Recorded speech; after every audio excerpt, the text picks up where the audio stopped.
Chapter 49. Stories of Hari Kanoba, Somdev Swami, Nana Sahib Chandorkar. Preliminary.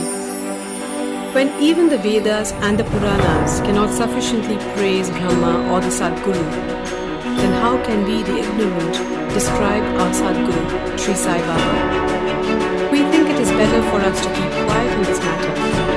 In reality, the observance of the vow of silence is the best way of praising the Sadguru. But the divine qualities of Sai-Baba make us forget our vow of silence and inspire us to open our mouth. Tasteful dishes lose their taste if there is no company of friends and relatives to partake the dishes with us. But when they join us, the dishes acquire additional flavor. The same is the case with Sai Leela Vrit, the nectar in the form of Sai's Leelas. This nectar we cannot partake alone. Friends and brothers have to join us. The more, the better. It is Sai Baba himself who inspires these stories and gets them written as he desires. Our duty is to surrender completely to him and meditate on him. Practicing penance is better than pilgrimage, vow, sacrifice and charity. Worshipping Hari is better than penance, and meditation on the Sadguru is the best of all. We have therefore to chant Sai's name, think over his sayings in our mind, meditate on his form, feel true love for him in our heart, and do all our actions for his sake.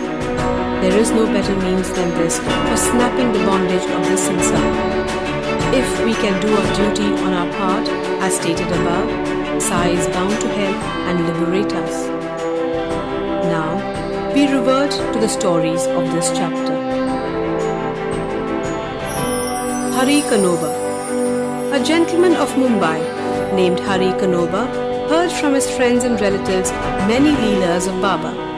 He did not believe in them, as if he had a doubting mind. He wanted to see Baba himself. So he came to Shirdi with some Mumbai friends. He wore a lace-bordered turban on his head and a new pair of sandals on his feet. On seeing Baba from a distance, he thought of going to him and prostrating himself before him. He did not know what to do about his new sandals. After going to some corner in the open courtyard, he placed them there and went in the masjid and had Baba's darshan. He made a reverential bow to Baba, took Udi and Prasad from Baba and returned. When he reached the corner, he found to his utter dismay that his sandals had disappeared. He searched for them in vain and returned to his lodging very much dejected. He bathed, offered worship and naivedya and sat down for meals, but all this while he was thinking about nothing but his sandals. After finishing his meals, he came out to wash his hands, when he saw a Maratha boy coming towards him. He had in his hand a stick, at the end of which was hanging a pair of new sandals. He said to the men who had come out to wash their hands that Baba sent him with this stick in hand and asked him to go on the streets crying, Hari ka beta, jari ka feta, and that if anybody claims these sandals, first assure yourself that his name is Hari, and that he is the son of Ka, that is Kanoba, and that he wears a lace-bordered turban, and then give them over to him. On hearing this, Hari Kanoba was pleasantly surprised. He went ahead to the boy and claimed the sandals as his own. He said to the boy that his name was Hari, and that he was a son of Ka, Kanoba, and showed him his lace-bordered turban. The boy was satisfied and returned the sandals to him. Hari Kanoba wondered in his mind that his lace-bordered turban was visible to all and Baba might have seen it. But how could he know that his name was Hari and that he was a son of Kanoba, as this was his first trip to Shirdi? He came there with the sole object of testing Baba and with no other motive. He came to know by this incident that Baba was a great Satpurush. He got what he wanted and returned home well pleased. Somdev Swami. Now hear the story of another man who came to try Baba. Bhaiji, brother of Kaka Sahib Dikshit, was staying at Nagpur. When he had gone to the Himalayas in 1906, he made an acquaintance with one Somdev Swami of Haridwar at Uttar Kashi, down the Gangotri valley. Both took down each other's names in their diaries. 5 years later, Swami came to Nagpur and was Bhaiji's guest. There he was pleased to hear the Leelas of Baba, and a strong desire arose in his mind to go to Shirdi and see him. He got a letter of introduction from Bhaiji and left for Shirdi. After passing Manmad and Kopargaon, he took a tonga and drove to Shirdi. As he came near Shirdi, he saw 2 flags floating high over the masjid in Shirdi. Generally, we find different behavior, different mode of living, and different outward paraphernalia with different saints. But these outward signs should never be our standards to judge the worth of a saint. But with Somdev Swami, it was different. As soon as he saw the flags flying, he thought, why should a saint take a liking for the flags? Does this denote sainthood? It implies the saint's hankering after fame. Thinking thus, he wished to cancel his Shirdi trip and said to his fellow travellers that he would go back. They said to him, then why did you come so far? If your mind became restless by the mere sight of the flags, how much more agitated would you be on seeing the rath, the palanquin, the horse, and other paraphernalia in Shirdi? The Swami got more confounded and said, not such sadhus with horses, palanquins, and tom-toms have I seen, and it is better for me to return than visit such sadhus. After saying this, he started to return. The fellow travellers pressed him not to do so, but to proceed. They asked him to stop his inconsistent way of thinking and told him that the sadhu, that is Baba, did not care a bit for the flags and other paraphernalia. It was the people, his devotees, that kept all this up out of love and devotion to him. Finally, he was persuaded to continue his journey, go to Shirdi and see Baba.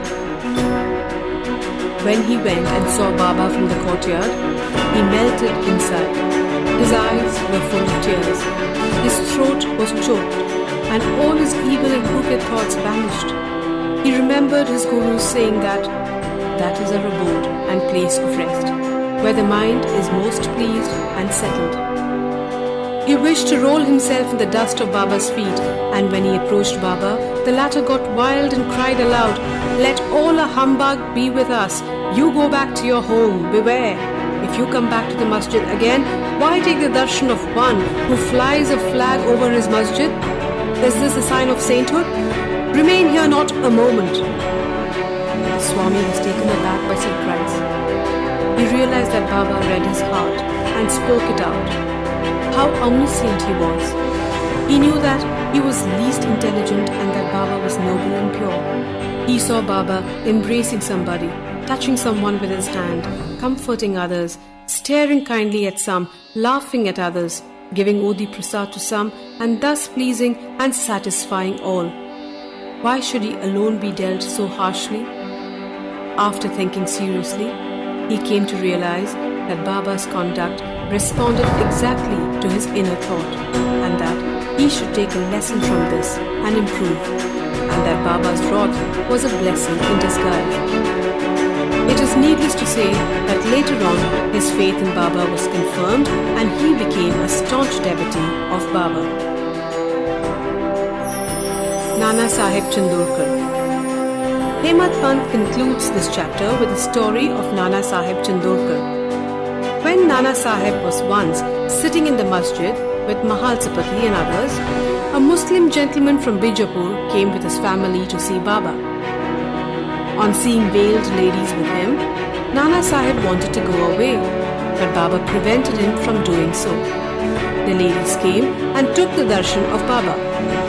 When one of the ladies removed her veil in saluting Baba's feet, Nana Sahib, who had a glimpse of her face, was so much smitten with her beauty that he wished to see her face again. By knowing Nana's restlessness of mind, Baba spoke to him after the lady had left the place. Nana, why are you getting agitated in vain? Let the senses do their allotted work or duty. We should not meddle with their work. God has created this beautiful world, and it is our duty to appreciate its beauty. The mind will get steady and calm slowly. When the front door was open, why go by the back one? When the heart is pure, there is no difficulty whatsoever. Why should one be afraid of anyone if there be no evil thought in us? Their eyes may do their work. Why should you feel shy and tottering? Shama was there, and he could not follow the meaning of what Baba said. So he asked Nana about this on their way home. Nana told him about his restlessness at the sight of the beautiful lady, how Baba knew it and advised him about it. Nana explained Baba's meaning as follows: that our mind is fickle by nature. It should not be allowed to get wild. The senses may get restless. The body, however, should be held in check and not allowed to be impatient. Senses run after objects of desire, but we should not follow them and crave for them. By slow and gradual practice, restlessness can be conquered. We should not be swayed by the senses, though they cannot be completely controlled. We should curb them rightly and properly, according to the need of the occasion. Beauty is a subject of sight. We may fearlessly look at the beauty of objects. There is no room for shyness or fear. Only we should never entertain evil thoughts. Making the mind desireless, observe God's work of beauty. In this way, the senses will be easily and naturally controlled, and even in enjoying objects, you will be reminded of God. If the outer senses are held in check, and if the mind be allowed to run after objects and be attached to them, our cycle of births and deaths will not come to an end. With vivek or discrimination as a charioteer, we will control the mind and shall not allow the senses to go astray. With such a charioteer, we reach the Vishnupada, the final abode, our real home, from where there is no return. Bow to Sri Sai.